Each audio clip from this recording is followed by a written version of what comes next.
우리 어머니가 처음 시집 오셔서 어디서 식사를 하셨느냐면 부엌 부뚜막에서 하셨어요. 부엌 부뚜막. 여기다가 올려놓고 나물에 밥을 3분에 비벼 드셨대요. 지금도 어머니하고 이렇게 밥을 이렇게 먹으면 어머니가 3분 만에 드세요. 왜 이렇게 빨리 먹느냐 그러니까 시집 6.25 이전에 시집을 와갖고 밥을 빨리 먹어야만이 소 꼴도 먹이고 죽도 쓰고 애들 젖도 먹이고 어디 감히 시아버지하고 남편하고 밥을 먹느냐 이거예요. 근데 제가 어렸을 때 어머니가 어디서 식사를 하셨냐면 방 바닥에서 하셨어요. 방에 상도 많은데 꼭 바닥에서 밥그릇을 갖다 놓고 앉아서 드시더라고요.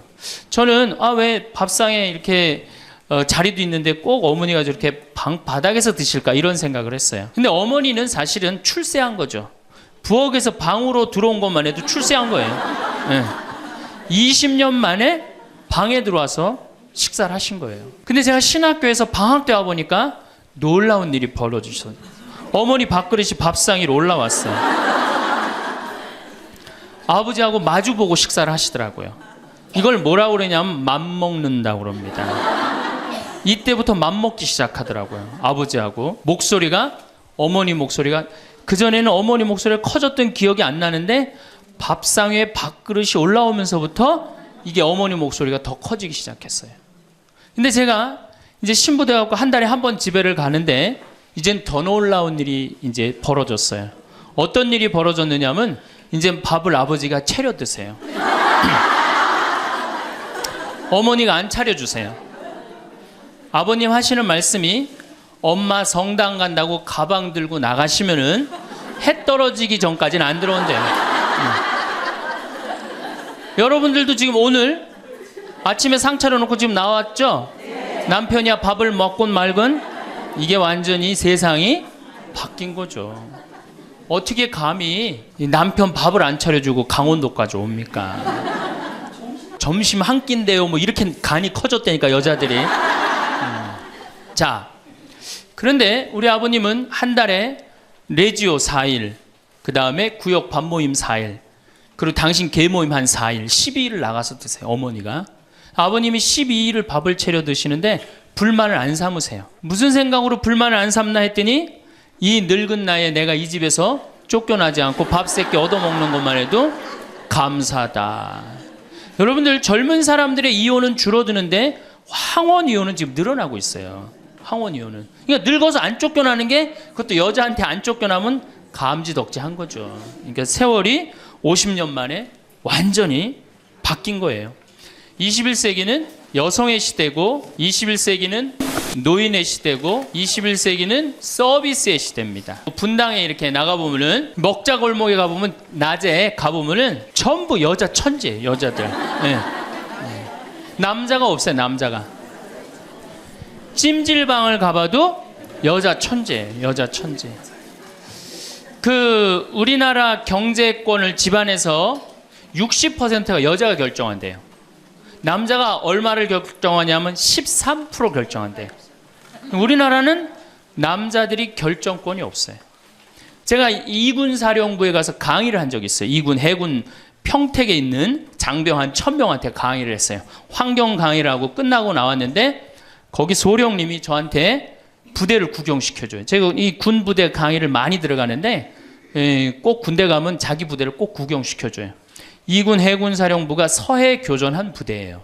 그 배 막 올려져 있고 배도 구경시켜주고. 근데 이제 3000톤급 구축함을 이렇게 했는데 뭐 포가 배 길이가 뭐 100m고 막 설명을 해주는데 옆에 대위 3명이 딱 걸어가는데 여자 대위가 어깨가 딱 벌어진 키가 1m 70이 넘는데 3000톤급 구축함은 눈에 안 들어오고 여자만 내가 이렇게 고개가 돌아갔어요.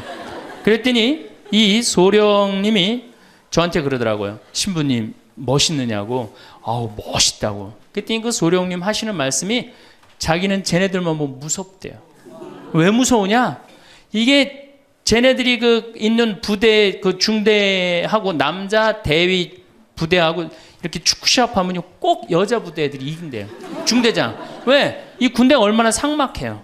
그 삭막한 군대에 자기 중대장님이 여자야. 그러니까 이 시합을 하면 그 여자 중대장님을 위해서 목숨을 바쳐서 뛰는 거예요. 그래서 그 소령 얘기가 이제 곧 여자 장군 나올 거라고. 이제 곧 여자 장군 나올 겁니다. 이제는.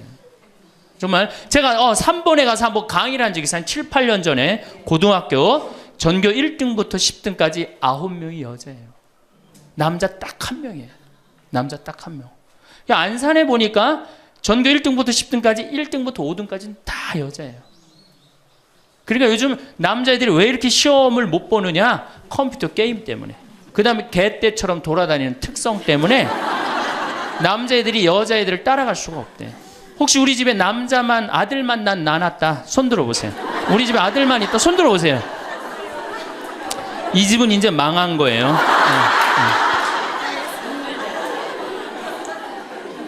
여러분들이 지금 조금 새마을 쪽으로 멀리 돌아오셨는데 거기에 횡성고등학교, 민족4강고등학교가 있어요.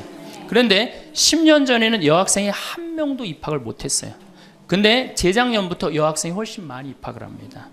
어딜 가도 여자가 약진을 하고 있어요. 2007년 여러분들 의사, 변호사, 회계사, 약사, 이거 고소득 일자리에 70%가 여자가 차지해요. 남자는 30%밖에 못 차지해요. 그러니까 완전히 이 여자 세상이 온 거죠. 일본의 골드만삭스라는 이게 굉장히 중요한 통계인데 이 여성들이 얼마나 중요하냐? 115개 기업을 조사를 했는데 여성 이사가 있는 회사는 10년간 일본이 90년서부터 2000년까지 0% 성장을 하죠. 10년간 주식이 96% 오른 건 다 여성 이사가 있는 회사만. 그때 일본은 전체적으로 몇 프로 올랐느냐? 13% 올랐다는 거예요. 우리 집에 이제 딸이 있다. 그렇다면 이제 역사의 한 페이지를 장식할 인물이 나올 거예요.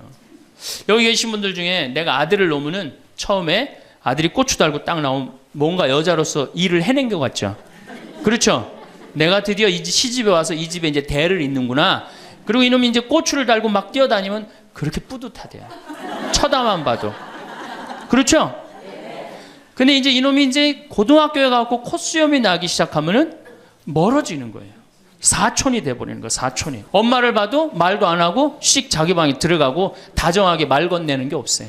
뭐 어렸을 땐 막 안기기도 했는데 이건 뭐 자기보다 훨씬 큰 놈이 안기지도 않고 이 대학교 가면은 얼굴 보기 힘들어지는 팔촌이 됩니다. 이제 장가를 가면 이제 사돈이 돼버리죠.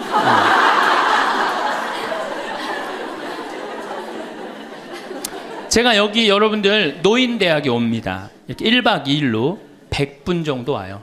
한 100명 정도 노인대학에 오면은 딱 티가 나요. 저 할머니는 아들밖에 없구나. 저 할머니는 딸이 있구나. 확 티가 나요. 아들만 있는 할머니들은 옷을 이상하게 입고 와요.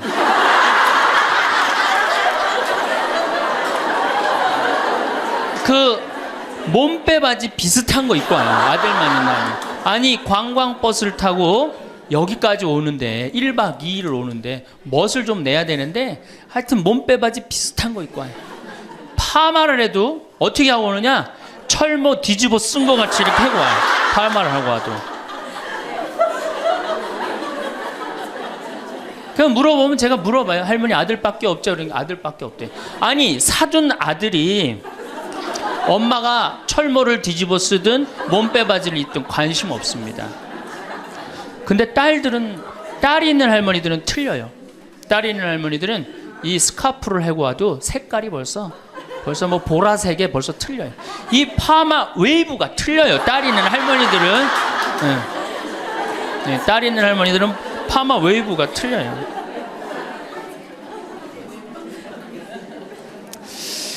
그렇다고 그러죠. 똑똑한 자식은 나라의 자식이 됩니다. 그렇죠? 똑똑한 아들 자식은 나라의 자식이 되고 돈 많은 자식은 그렇지 사돈의 자식이 되고 이게 어리삐리한 것만 내 아들로 남아서 평생 고생시키는 거예요. 어리삐리한 것만 내 아들로 남아서 평생을 고생시켜요. 그러니까 여러분들 중에 아들이 있다고 행복하고 뭐 믿고 완전히 시대를 잘못 알고 있는 거예요. 이제는 늙어서도 아들이 있어도 소용이 없는 시대다. 21세기는 자고로 누구의 시대냐? 여성의 시대다. 여성을 무시하면 어떤 공동체든 망하게 되어 있습니다. 어떤 공동체든. 우리나라에서 돈 제일 많이 버는 기업이 삼성이에요. 여성 이사가 제일 많은 회사가 삼성입니다. 아프가니스탄 여성 글도 안 가르쳐요. 그러니까 굶는 거예요. 샘 월튼이라는 분이 있어요. 이분이 누구냐면 월마트 창시자예요. 월마트 아시죠? 세계 최대의 기업이죠. 이 양반이 이제 세상 떠났는데 이 양반이 뭐라고 그랬냐면 당신 회사에 결정권을 가지고 있는 여성 이사가 30%가 넘지 않는다면 당신 회사는 10년 후에 망할 걸로 생각해라. 그렇게 얘기를 했어요. 그러니까 이제는 사회에 돈 쓰는 주체는 다 누구예요? 다 여자예요. 제가 수없는 강의를 해도 내 강의를 듣는 대부분은 다 누구예요? 여자들이에요. 남자는 그 시간에 어디가 있어요? 노예처럼 돈 벌러 나가면은 그거 먹으러 다녀, 강의 들으러 다녀. 그러니까 돈을 쓰는 주체가 여성이기 때문에 여성을 이해하지 못하는 공동체 망하게 돼 있어요. 그 많은 기업가들이 그걸 간파한 거예요. 제일 먼저 망할 때가 어디야? 한국 천주교. 모든 결정권이 누가 있어요?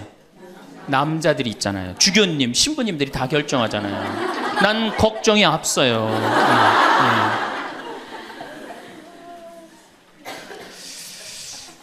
사회는 변해가는데 교회는 이 엄청난 시대의 변화를 이해하지 못하고 있어요. 따라가지 못하는 거죠. 그러니까 성당 나오는 대부분의 정말로 이 신앙생활하는 대부분의 우리 고객은 신앙생활하는 교우들은 누구예요? 여성이란 말이야. 근데 신부들이 뭘 알아요? 여러분이 뭐 때문에 괴로워하는지 알아요? 몰라요. 한 걸음 건너는 거예요. 이 늙은 나이 드신 할머니들은 뭐 때문에 괴로워요? 며느리 때문에 괴롭잖아요. 근데 우리가 며느리 때문에 괴로워하는 시어머니를 잘 이해합니까? 못하죠. 젊은 여러분들은 뭐 때문에? 시어머니 때문에 괴롭잖아요. 성당에 와서 앉아 있어도 답답한 거예요. 정말 그런 뻥 뚫리는 얘기 별로 못 들어요. 그러니까 우리 천주교가 사실은 뭐 400만이다 500만이라 그래도 미사 참여는 120만 밖에 참여를 안 합니다.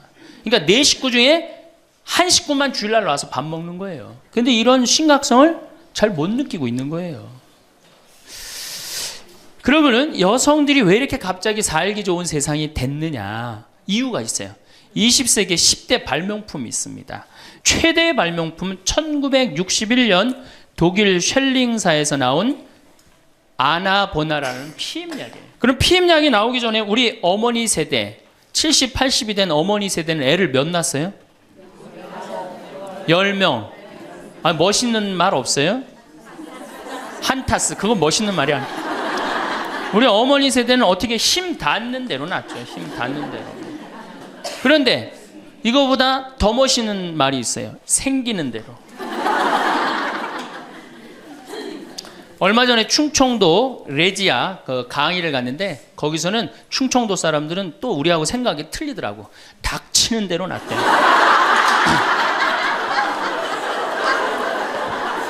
닥치는 대로 낳대요. 그러니까 우리 어머니 세대 16에 시집 갑니다. 그렇죠?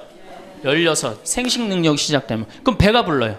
16 시작하고 배가 부르면 17 되면 애가 하나 나와요. 애가 나오면 얼마나 바빠요.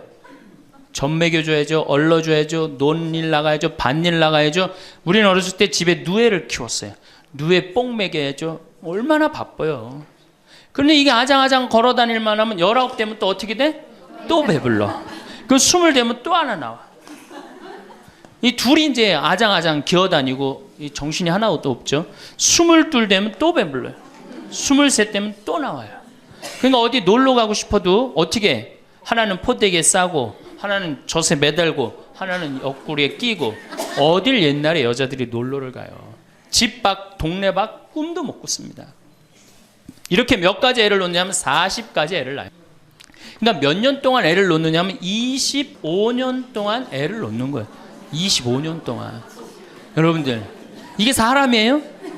25년 동안 애를 놓으면 이거는 애를 놓는 게 아니라 새끼 놓고 새끼 키우고 새끼 놓고 새끼 키우고 새끼 놓고 새끼 키우는 거예요. 그러니까 40에 내가 애를 놓으면은 그 애는 내 첫 장남의 애하고 같이 자랍니다. 그러니까 옛날에 할머니들은, 요즘 젊은이들은 다 우리 아가야 그러잖아요. 근데 옛날에 할머니는 다 뭐라 그래? 아이고 우리 새끼들 그러잖아요. 막내는 새끼로 안 보이죠. 강아지로 보입니다. 강아지. 아이고 우리 강아지. 그러니까 25년 동안 저렇게 새끼 놓고 새끼 키운 여자 머릿속에 든 게 있느냐? 머릿속에 든 게 있을 수가 없어요. 그렇게 바쁜데 무슨 생각할 시간이 어디 있어요. 그래서 머릿속에 든 거 없는 여자가 집안일 챙겨나면, 그래서 암탉 꼬꼬댁 하우스 폭삭 그랬어요. 옛날에는.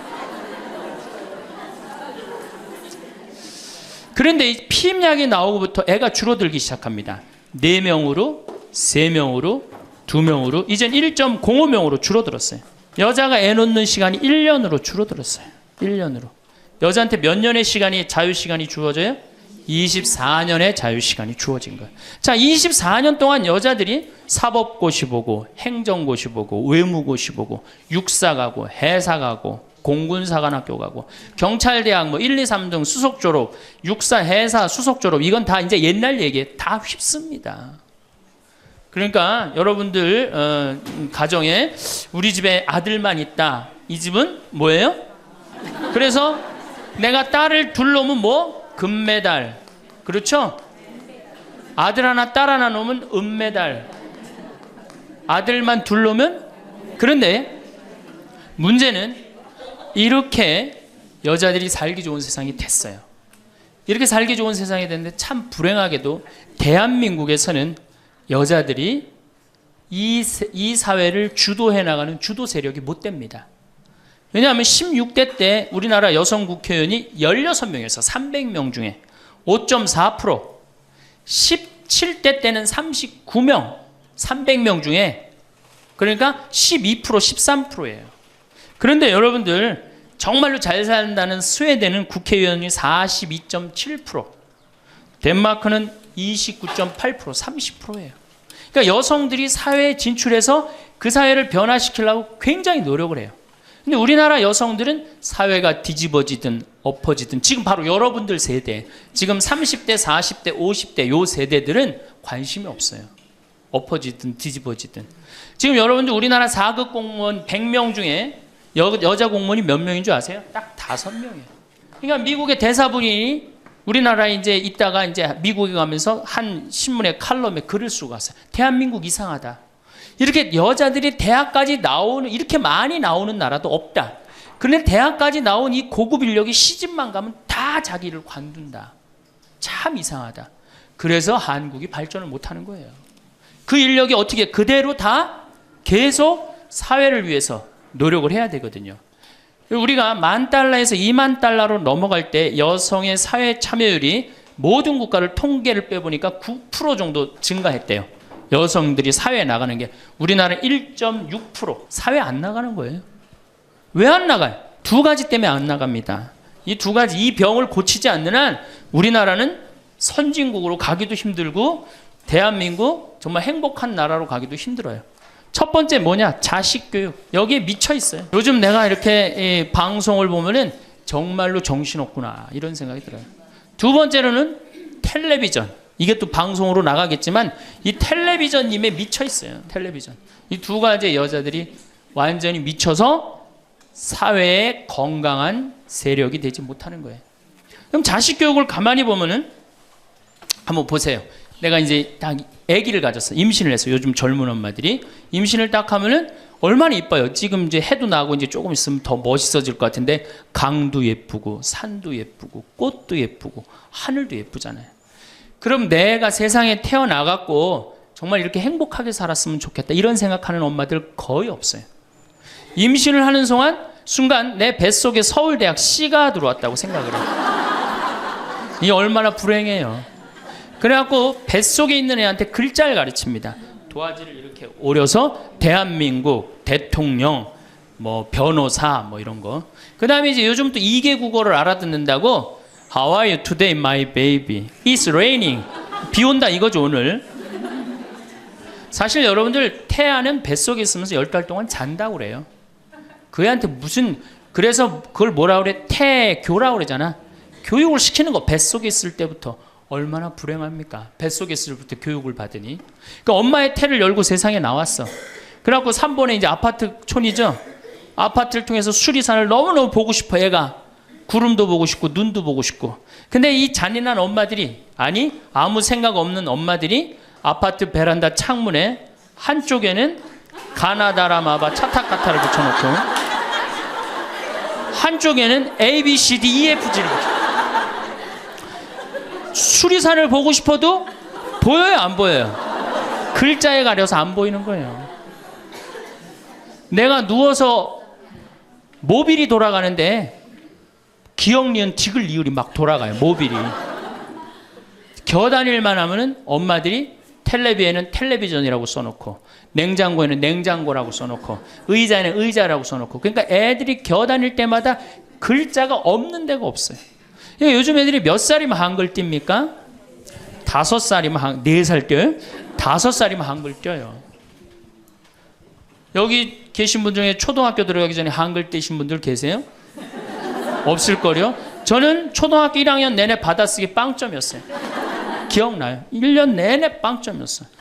글자가 뭔 줄 알고 학교를 들어가요. 맨 뛰어놀다가 어머니가 어느 날 갑자기 여기다 수건 딱 달아주니까 이게 학교 가는 건가 보다 하고 학교 갔죠. 2학년 때 전 한글 띄었어요.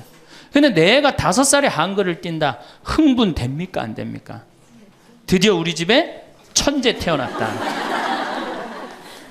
저한테 데리고 옵니다. 신부님, 우리 애가 천재인가 봐요. 왜요?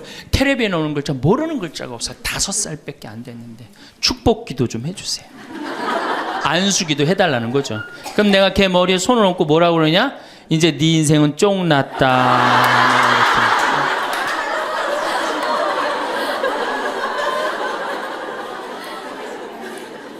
왜?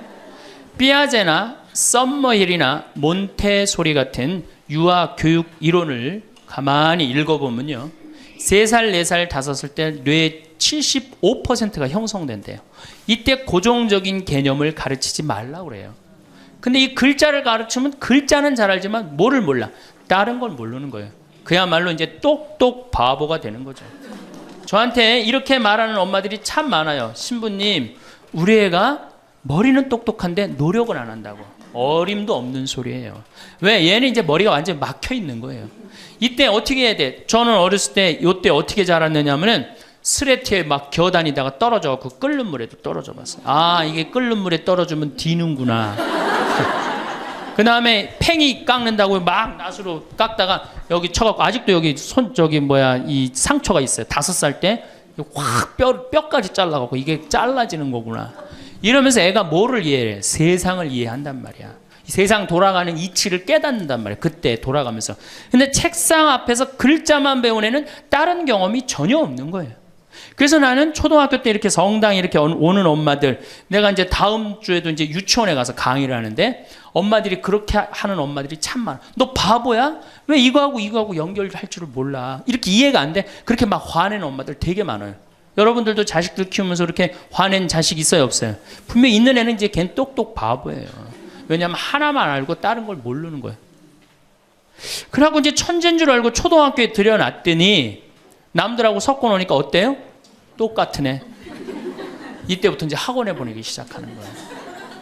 무슨 영어 학원, 속셈 학원, 웅변 학원, 피아노 학원, 무슨 요즘 서당도 있다고 그래. 서당. 저는요, 지금 우리나라 여자들이 얼마나 정신없느냐면요, 무슨 특목 유치원이 있대요. 고등학교 가기 위한 특목 유치원이 있다는 거예요. 이건 초등학교도 아니고, 그래서 9시부터 2시까지 공부를 하고 2시부터 4시까지 시험을 보고 간대요. 6살, 7살짜리 아이가 세상을 막 느끼고 누리고 행복하게 살아가야 되는데 머릿속에 뭐가 들어있는 건지 모르는 거죠. 내 아이가 어떻게 살면 행복한지를 모르는 거죠. 1등만 하면 행복하다고 생각을 하는 거예요. 이게 우리나라의 불행의 시작입니다. 전 국민이 불행한 이유 중에 하나예요. 그러니까 이게 돈이 얼마가 들어가? 20조가 사교육비로 들어간다는 거죠. 20조가. 큰 문제죠. 그래갖고 이제 초등학교 때는 엄마 말을 듣습니다. 왜? 엄마가 나보다 크니까.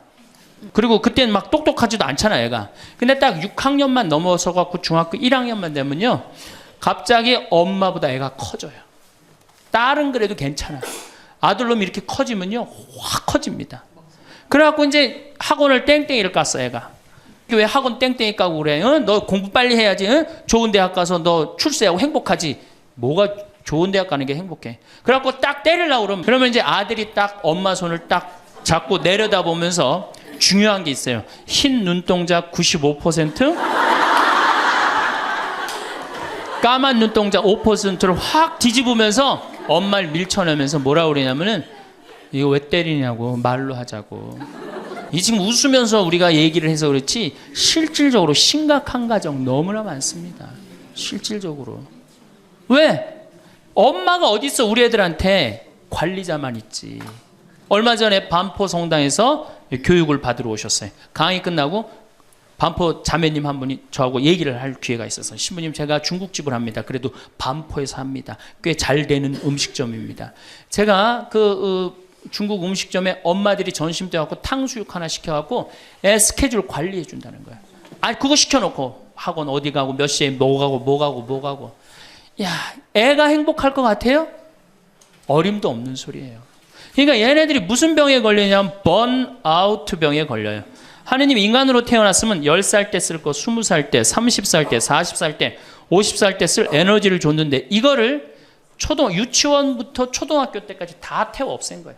그러니까 중학교만 올라가면 애가 에너지가 하나도 없어. 텅 비었어. 그래갖고 무슨 병에 걸리냐면 귀찮아 병에 걸려.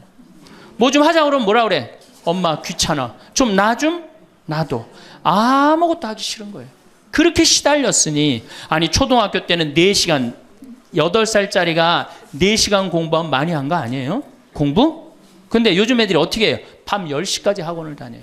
여러분들이 도대체 인생을 어떻게 살면 행복하고 우리가 내 아이에 맞게 살아가야 되는데 내 아이가 공부만 못하면 뭐라 그래? 너 커서 뭐가 될래? 어? 근데 유태인들은요 공부를 못해도 애 기를 안 죽인대요. 우리는 공부 못하면 애 기 죽여, 인간성 나빠, 불효자의 천하의 몹쓸 놈이야. 꼴뚱하면은. 근데 유태인들은요 꼴뚱하면은요 부모가 애 기를 절대 안 죽인. 꼴뚱하는 것도 서러운데 집에서 기까지 죽이면 애는 어디로 가라고. 그러니까 너 꼴뚱해도 괜찮아. 커서 돈만 많이 벌어. 지금 반에서 1, 2등 하는 애들 다 나중에 비서로 쓰고 회계사로 쓰면 돼. 걔네들 지금 열심히 공부하는 이유가 다 너를 위해서 공부하는 거야. 완전히 애 기를 살려주는 거예요. 그러니까 스티븐 스필버그가 나오는 거예요. 여러분들 스티븐 스필버그가 고등학교 2학년 때 학교 적응을 못해서 학교를 관둡니다. 그런데 엄마가 어떻게 했느냐? 우리 아들은 영화를 좋아하니까 우리 아들은 상상력이 좋으니까 훌륭할 거야. 끊임없이 아이의 기를 살려줘요. 이 사람이 어떻게 됐어요? 세계 최고의 감독이 된 거예요. 그 상상력 하나만 가지고 엄마가 만약에 공부 이 지질이 복도 없는 내가 팔자도 없지 이랬다면 스티븐 스필버그가 나오지 않았을 거예요. 근데 우리나라는 꼴등하면 인간성 나쁘고 불효자고 부모님 마음 이해 못하고 사실은 꼴등하는 애들이에요. 여러분들 성격 좋은 애들이 꼴등하는 거예요. 이 유한 애들이 여러분들 자식들 중에 1등하는 애들이 있으면 독한 애들이에요. 그거 좋아할 거 하나도 없어요. 자, 이제 우리가 자녀들 이제 엄마들이 무슨 생각을 하냐면 내가 내 아이를 정말로 행복하게 키운다는 생각 아니면 차라리 신앙으로도 키워야 되는데 이게 대학에 미쳐 있기 때문에 중학교 3학년, 고등학교 3학년 때 미사를 안 나가면은 은근히 눈을 감아줘요. 이때 막 강하게 얘기를 안 합니다. 근데 사실 이게 이제 우리가 정말로 잘못 키우는 거죠. 자식을 완전히 잘못 키우는 거예요. 우리가 우리 자식들을 질서를 알게 키우든가 아니면 예의를 알게 키우든가 아니면 사랑을 알게 키우든가 봉사를 알게 키워야 되는데 너 편안하고 너 1등만 하면 최고야. 네가 1등만 하면 모든 게 다 용서돼. 그런 거예요. 우리가 얼마나 자식을 잘못 키우느냐 하면 제가 이제 20년 전이에요. 신학교 졸업하고 내 동창 신학생하고 제주도 여행을 가기로 했어요. 근데 내가 이제 혼자 이제 돈이 없어갖고 이제 나하고 같이 가서 부산에 가서 비행기를 탔어요. 24년 만에 처음으로 비행기를 탄 거예요. 참 굉장히 설레고 막 기대되더라고. 그래서 창가에 앉으면 막 막 밑에 막 그 내려다 보이는 거 막 꽃피는 팔도강산의 마지막 해가 그 장면이었어요. 비행기 타고 막 아래 내려다 보는 거. 그래서 나도 그걸 꿈꾸면서 나 비행기를 탔어요. 근데 마침 주님께서 날 도와주셔갖고 제가 창가에 딱 앉았어요. 그럼 내 옆에 내 신학생이 옆에 앉고. 그래갖고 뭐 폼을 있는 대로 막 바깥에 내다보고 막 난리를 치는데 저쪽에서 이제 젊은 엄마가 한 5살짜리 아이의 손을 잡고 또박또박 걸었는데 왠지 불안하더라고. 그러니 아니나 달라 바로 내 옆자리, 내 좌석 옆자리에 딱 앉는 거예요. 근데 이 5살짜리 놈이 엄마한테 졸르기 시작하는 거야. 엄마, 나 창가에 앉고 싶다는 거예요. 그런데 이 엄마가 안 돼. 여긴 네 자리고 저긴 저 형 자리이기 때문에 너는 여기 앉아서 가야 돼. 이렇게 말하면 얼마나 좋겠어요. 내 쪽 확 돌아서더니 학생, 우리 아들이 처음 비행기를 타는데 창가에 앉고 싶으니까 자리 좀 양보해 달라는 거예요. 여러분들 5년 만에 처음 탄 놈이랑 24년 만에 처음 탄 놈이랑 어느 놈이 더 애절할 것 같아요? 이건 24년 만에 탄 놈이 훨씬 애절해요. 그런데 제가 나도 처음 탔기 때문에 자리를 못 양보하겠다 이렇게 말할 수가 없더라고. 그래서 제가 자리를 양보했어요. 근데 이놈이 비행기가 뜨자마자부터 자는 거예요. 내가 내리는 동안 내내 째려보면서 결심한 게 있어요. 내가 죽을 때까지 저놈 얘기를 하리라. 그래서 지금 하는 거예요. 지금 20년째 지금 하고 있어요. 근데 내가 이제 배를 타고 목포로 와서 이제 기차를 타고 올라오는데 목포에서 조금 광주쯤 지났을 거예요. 어떤 아이가 초등학교 한 4학년쯤 되는 애가 막 땀을 막 삐질삐질 흘리면서 배를 움켜쥐더라고요. 너 왜 그러냐니까 배가 너무 아프대. 나는 이제 좌석이 있고 그 아이는 서서 있는데 비행기 자리도 내준 놈이 기차 자리 하나 못 내주겠어요? 너 여기 와서 앉아라. 나 괜찮으니까. 그래갖고 얘가 이제 내 자리에 앉아서 한 30분을 가는데 그 엄마가 한참 보더니 일으키더라고요. 너 일어나라고. 그 학생한테 자리를 내주라고. 나 괜찮다고. 근데 그 엄마 말이 아직도 기억에 나요. 내 아이가 난 질서를 아는 아이로 자랐으면 좋겠다. 아프다고 이렇게 다 하면은 나중에 커서 얘가 뭘 알겠냐. 자기 편안한 대로 살 거 아니냐. 그러니까 나를 도와달라고 그 엄마가 그러더라고요. 이제 시간이 지나서 나는 그렇게 지금 그 비행기에서 내 자리 뺏은 놈은 지금도 엄마 속을 썩일 거고 그 기차 자리에서 일어난 아이는 지금 엄마의 영광이 됐을 거예요. 근데 우리가 자식을 키울 때 어떤 기준으로 키우느냐 이 굉장히 중요합니다. 어쨌든 신부님은 결혼을 안 해갖고 자식의 소중함을 몰라서 그런 답답한 소리를 합니다.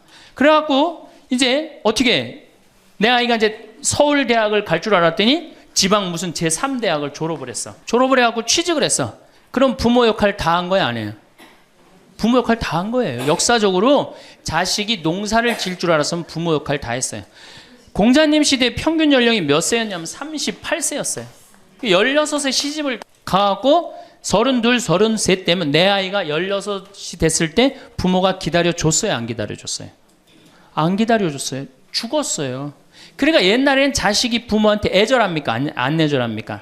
애절해요. 죽지 말라고. 그러니까 옛날에는 장남이 어머니 아버지 돌아가시면 어떻게 손가락 깨물어서 단지해드렸어요. 그건 어느 장남이나 부모가 30대 돌아가면 다 합니다.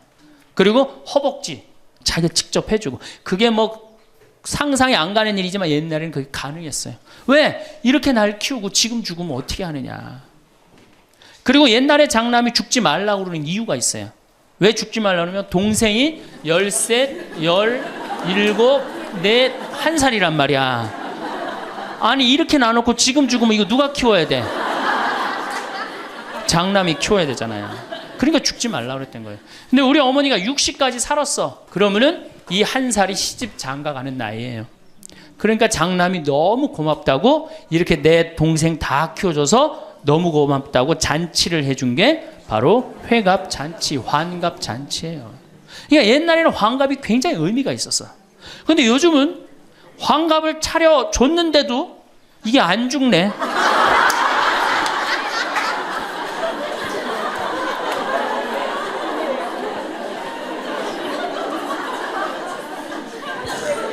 그 노노 2인 4편에 뭐라 그러냐면 너희는 부모의 나이를 꼭 기억해둬라.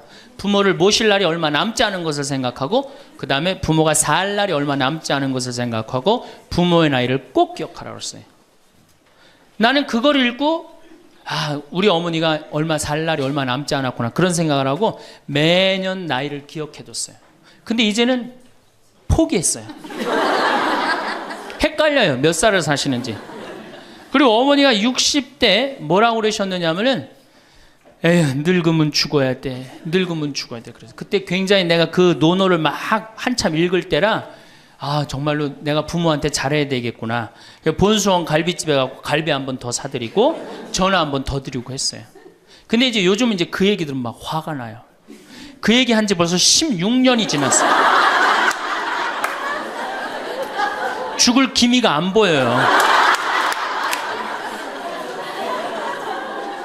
그래서 제가 2년 전에 어머니한테 가서 그랬어요. 어머니 자식들 앞에서 이제 늙으면 죽는다는 소리 하지 말아라. 자식들 사기치는 것도 아니고 이게 뭐냐. 그런데 설날 집에를 갔는데 어머니가 이게 자식들이 거실에 꽉 찼는데 무슨 속상한 얘기를 하는데 늙으면 죽 그러다가 저하고 눈이 딱 마주쳤어요.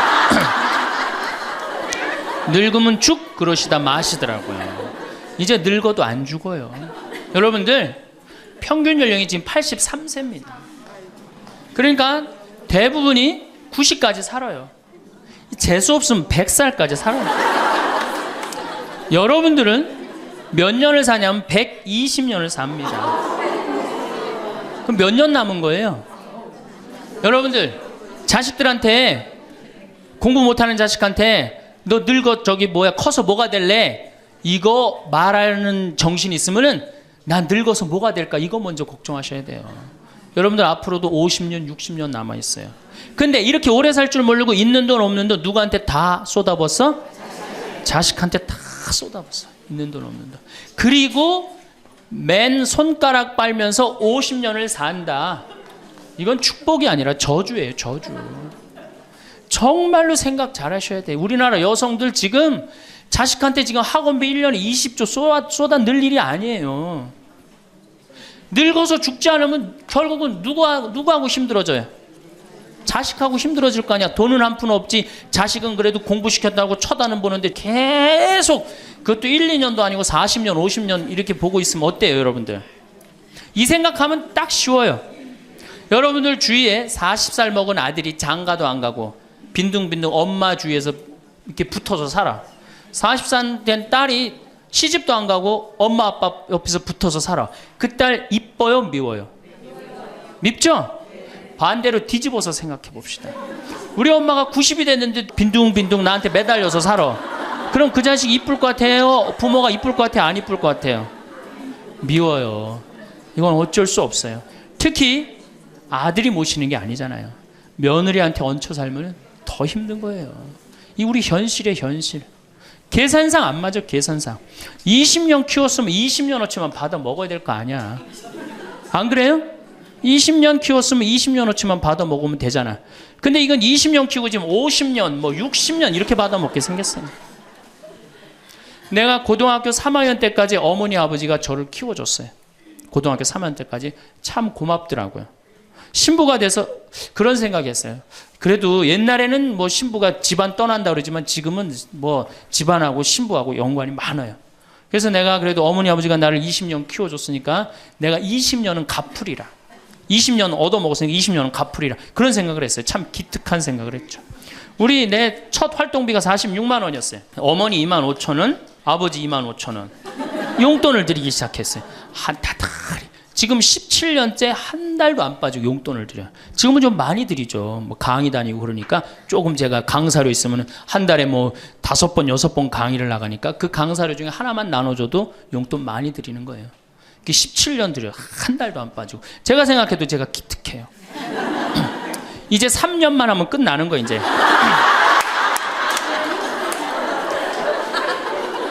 3년만 하면 끝나는데 집에 가보면은요 3년으로 끝날 것 같지가 않아요. 아버지가 막 지리산 꼭대기까지 뛰어 올라갔다가 뛰어내려요. 이 심각한 문제입니다. 네. 그러니까 아버님이 이렇게 지금 이제 78이신데 우리 큰형님, 형님으로 동네에서는 알고 있어요. 근데 여러분도 한번 생각을 해보세요. 내가 돈 없이 정말로 50년을 자식한테 얹혀서 산다. 그럼 어느 자식이 그 부모한테 효도를 끝까지 할 수 있겠느냐? 이거 불가능한 거예요. 여러분들 지금 내가 자식 잘 키우면 호강할 거라고 생각하죠? 어린 반푼어치도 없는 소리예요. 잘 키워놓은 자식은 나라의 자식 됩니다. 돈 많은 자식은 얼굴 구경하기 힘들어요. 예. 돈 있어갖고 이민을 가면 자식하고 어떤 관계 된다고 그래요? 요즘 그 유명하죠? 해외 동포 된대잖아요. 아들하고 나하고 해외 동포 된다고 그러잖아요. 근데 이제 여러분들만 이제 안 죽는 게 문제가 아니에요. 우리 신부들도 안 죽네.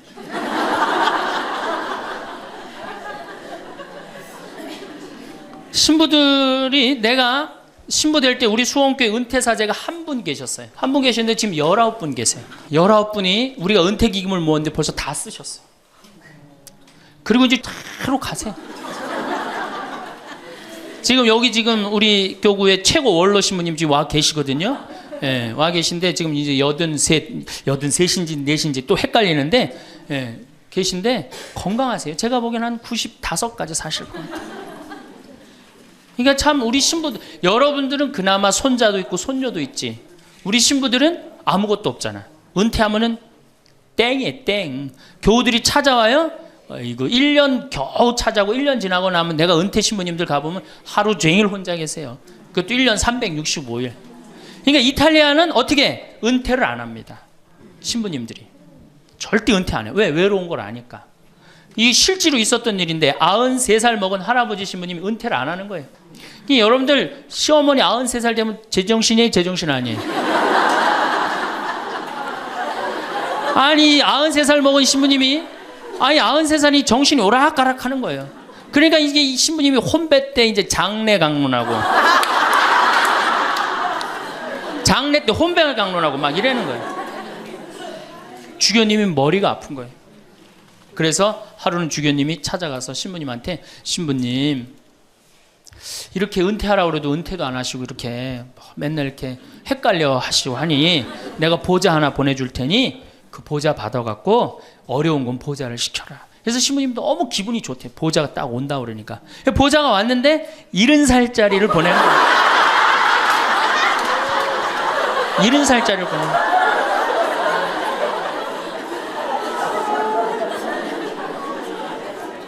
이제 여러분들 인생은요 60부터라는 거 옛날에 많이 들었죠? 실질적으로 인생은 60부터예요. 우리 이런 노래 알죠? 노세 노세 젊어 노세 늙어지면 못 노나니 이런 노래 있죠? 이게 100년 전에 우리 조선시대의 평균 연령이 46세였어요. 이때는 늙어서 놀 수가 없었어. 왜? 젊어서 다 죽었으니까. 근데 이 노래 이제 완전히 고쳐야 돼. 노세 노세 늙어 노세 늙어지면 안 죽나니 이제 안 죽어요. 이제 안 죽어요. 이제 제가 다음 시간에는 그럼 노년에 대한 이해에 대한 말씀을 드릴 겁니다. 왜 우리가 노년을 잘 이해해야 되느냐? 이게 우리 사회에 아주 중요한 문제이기 때문이에요. 아주 중요한 문제예요. 그리고 자식교육, 아까 자식교육하고 텔레비전, 이 텔레비전님을 우리가 써야만이 우리가 행복한 삶을 살 수 있어요. 그래서 여러분들 다음 시간에는 제가 이 두 가지에 대해서 좀 자세히 이야기하도록 하겠습니다. 변화는 누군가를 위협하기 위해 찾아오는 것이 아니라 새로운 가능성을 함께 데려오는 손님과 같습니다. 그 손님을 따뜻하게 맞이하는 태도야말로 행복한 삶을 향한 첫걸음이 될 수 있습니다. 흐르는 물이 고이지 않고 늘 새로워지듯이 마음도 흐름을 따라갈 때 비로소 맑고 가벼워질 수 있습니다. 변화를 거스르지 않고 함께 흘러가는 태도는 결국 더 넓은 세상을 마음에 담을 수 있게 해줍니다. 변화 앞에서 마음을 활짝 열어두는 태도는 결국 자신을 지키는 가장 지혜로운 방법이 되기도 합니다. 이 인생에서 옳다고 여겨지는 답은 시대에 따라 모습을 바꾸어 왔습니다. 한때는 가족을 위해 자신을 내어주는 삶이 가장 아름다운 덕목으로 여겨졌습니다. 남보다 부지런히 움직이고 가까운 사람을 위해 가진 것을 아낌없이 나누어 주는 모습이 훌륭한 삶의 본보기로 칭송받았습니다. 그 마음은 지금도 여전히 소중하고 따뜻한 가치임에 틀림없습니다. 그러나 더 길어진 인생을 살아가게 된 지금은 그때와는 조금 다른 준비가 필요합니다. 과거에 옳았던 방식이 오늘에도 똑같이 정답이 되는 것은 아니기 때문입니다. 시대가 바뀌면 삶을 바라보는 기준도 함께 새로워져야 합니다. 그렇지 않으면 마음은 자꾸만 지나간 시절의 기준에 자신을 맞추려 애쓰게 되고 그 과정에서 정작 지금의 행복을 놓치기 쉽습니다. 모두를 위해 헌신하는 일이 유일한 정답이라고 믿어버리면 정작 자신의 마음이 무엇을 원하는지 들여다볼 기회를 놓치게 됩니다. 누군가를 위해 살아온 시간이 헛된 것은 결코 아니지만 이제는 그 따뜻한 마음을 자기 자신에게도 나누어 줄 차례입니다. 지나온 방식을 부정하지 않으면서도 새로운 방식을 받아들이는 유연함이야말로 지금 이 시기에 가장 필요한 지혜라고 할 수 있습니다. 정답은 고정된 것이 아니라 삶의 흐름과 함께 새롭게 쓰여지는 것이라는 사실을 받아들이면 마음이 한결 자유로워집니다. 어제의 정답에 오늘을 끼워 맞추려 애쓰기보다 오늘에 어울리는 새로운 정답을 천천히 찾아가는 과정 자체가 곧 성장이라고 할 수 있습니다. 그 과정에서 조금씩 흔들리고 머뭇거리는 것도 자연스러운 일이며 그 흔들림조차 삶을 더 깊이 이해해가는 소중한 걸음이 됩니다. 가까운 사람의 인생과 나의 인생은 같은 듯 보여도 사실은 서로 다른 길입니다. 사랑하기 때문에 무엇이든 해주고 싶은 마음이 드는 것은 자연스러운 일입니다. 그러나 사랑하는 마음과 책임을 떠안는 일은 같지 않습니다. 가까운 사람은 결국 자신의 삶을 스스로 살아가야 하고 나 역시 나의 삶을 스스로 살아가야 합니다. 누구도 다른 사람의 삶을 대신 살아줄 수는 없습니다. 서로의 길을 대신 걸어주려 하기보다는 각자의 걸음을 응원하며 지켜보는 것이 더 건강한 관계를 만듭니다. 건강한 관계는 서로에게 기대면서도 동시에 각자의 삶을 존중하는 거리에서 피어납니다. 너무 가까이 다가가 서로의 삶에 깊숙이 들어가 버리면 오히려 사랑이 무거운 짐이 되어버릴 수 있습니다. 적당한 거리를 지키는 일은 무심함이 아니라 오히려 더 깊은 배려일 수 있습니다. 나무들이 서로 적당한 간격을 두고 자랄 때 더 건강하게 뿌리를 내리는 것처럼 사람 사이의 관계도 알맞은 거리를 둘 때 더 단단하고 오래갈 수 있습니다. 사랑한다는 이유로 모든 것을 함께하려 하기보다 각자의 자리에서 서로를 바라보아 주는 것만으로도 충분히 따뜻한 사랑이 됩니다. 멀리서 바라보는 마음도 가까이서 안아주는 마음 못지않게 깊은 사랑일 수 있습니다. 각자의 삶을 존중해 줄 때 비로소 두 사람의 관계는 더 오래도록 따뜻하게 이어질 수 있습니다. 서로를 향한 믿음이 단단할수록 굳이 곁에 붙어 있지 않아도 마음은 늘 이어져 있다는 사실을 느낄 수 있습니다. 거리를 둔다는 것은 마음을 멀리한다는 뜻이 아니라 오히려 서로의 자리를 인정하고 더 깊이 신뢰한다는 뜻에 가깝습니다. 사람은 누군가에게 거는 기대가 클수록 그만큼 실망도 크게 다가옵니다. 내가 내어준 만큼 돌려받고 싶고 내가 애쓴 만큼 알아주기를 바라는 마음은 누구에게나 자연스럽게 생겨납니다. 그러나 삶은 계산한 대로 흘러가지 않는 경우가 훨씬 많습니다. 누군가에게 지나치게 마음을 기대기 시작하면 그 관계는 조금씩 무겁고 불편해지기 쉽습니다. 기대가 채워지지 않을 때마다 서운함이 쌓이고 그 서운함은 다시 관계를 더 멀어지게 만드는 원인이 되기도 합니다. 반대로 누군가에게 기대는 마음을 조금 내려놓고 스스로 설 수 있는 힘을 길러두면 관계는 오히려 더 가볍고 편안해집니다. 행복한 삶은 누군가에게 의지하는 것보다 스스로 중심을 잡고 서 있을 때 더 단단하게 찾아옵니다. 의지하지 않는다는 것은 외로워진다는 뜻이 아니라 누구에게도 휘둘리지 않을 만큼 마음이 단단해진다는 뜻입니다. 마음의 중심을 자신 안에 두고 살아가는 사람은 누군가가 곁에 있어도 좋고 잠시 혼자 있는 시간에도 편안함을 느낄 수 있습니다.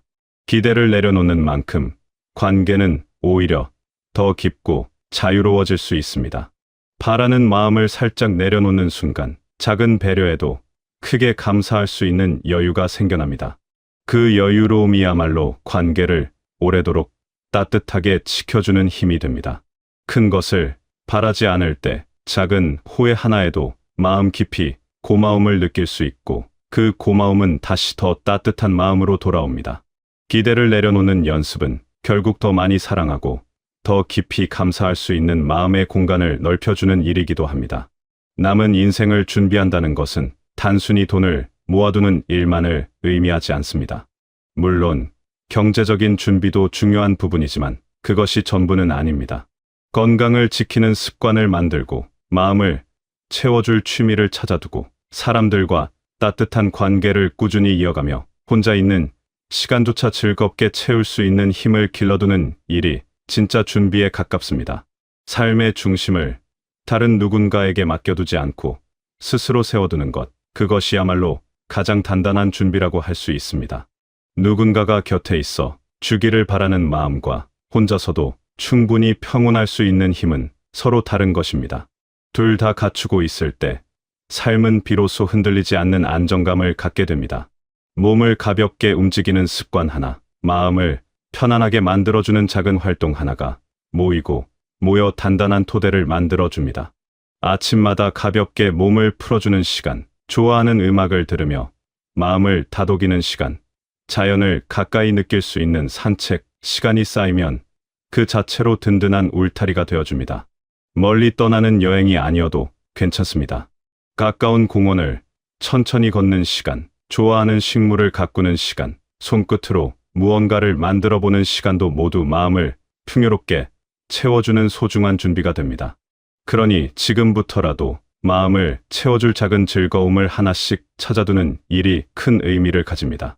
거창한 계획이 아니어도 괜찮습니다. 매일 조금씩 쌓아가는 작은 습관들이 결국 가장 든든한 울타리가 되어줍니다. 어떤 날은 몸을 움직이는 일에 마음을 쏟고 또 어떤 날은 마음을 다독이는 일에 시간을 들이면서 천천히 자신만의 균형을 찾아가는 것도 좋은 방법입니다. 완벽하게 갖추어진 준비가 아니어도 꾸준히 쌓아가는 작은 정성만으로 충분히 단단한 토대가 만들어집니다. 많은 사람이 자신을 위해 돈을 쓰거나 시간을 들이는 일을 어쩐지 미안하게 여깁니다. 가까운 사람에게 먼저 내어주고 자신은 가장 나중으로 미루는 것이 익숙해져 있기 때문입니다. 그러나 스스로를 돌보지 못한 마음은 결국 다른 사람도 따뜻하게 돌볼 수 없게 됩니다. 자신을 아끼고 자신의 삶을 정성껏 챙기는 일은 이기적인 태도가 아니라 오히려 책임감 있는 태도에 가깝습니다. 마음이 비어있는 사람은 누군가에게 따뜻함을 나누어 주고 싶어도 그럴 여유를 가지기 어렵습니다. 반대로 스스로를 잘 채운 사람은 자연스럽게 주변에도 넉넉한 온기를 나눌 수 있습니다. 자신을 돌보는 일은 결국 주변 사람들을 더 잘 사랑할 수 있는 바탕이 되어줍니다. 그릇이 비어 있으면 아무리 나누어 주고 싶어도 나눌 것이 없지만 그릇이 가득 채워져 있으면 자연스럽게 흘러넘쳐 주변까지 따뜻하게 적셔줄 수 있습니다. 그러므로 나를 위해 좋은 것을 선택하고 나를 위해 시간을 들이는 일을 더 이상 미안해하지 않아도 괜찮습니다. 작은 산책 하나, 좋아하는 일을 향한 작은 시도 하나가 결국 마음 전체를 따뜻하게 데워줍니다. 그것은 나뿐 아니라 주변 모두를 위한 일이기도 합니다. 자신을 향한 다정함은 결국 세상을 향한 다정함으로 이어집니다. 스스로에게 너그러운 사람은 다른 사람의 부족함에도 너그러워질 수 있고 스스로를 따뜻하게 안아줄 줄 아는 사람은 주변 사람도 더 따뜻하게 안아줄 수 있습니다. 그러니 자신을 위한 작은 사치와 작은 휴식을 더 이상 미루지 않아도 괜찮습니다. 지금부터 펼쳐질 시간은 부족한 무언가를 채우기 위한 시간이라기보다 이미 가진 것을 충분히 누리는 시간이 될 수 있습니다. 더 많이 가지려고 애쓰기보다 지금 가지고 있는 건강과 사람과 시간의 소중함을 새롭게 발견하는 일이 훨씬 더 중요합니다. 행복은 멀리 떨어진 어딘가에 숨겨져 있는 것이 아니라 지금 이 순간을 바라보는 마음가짐 속에 이미 깃들어 있습니다.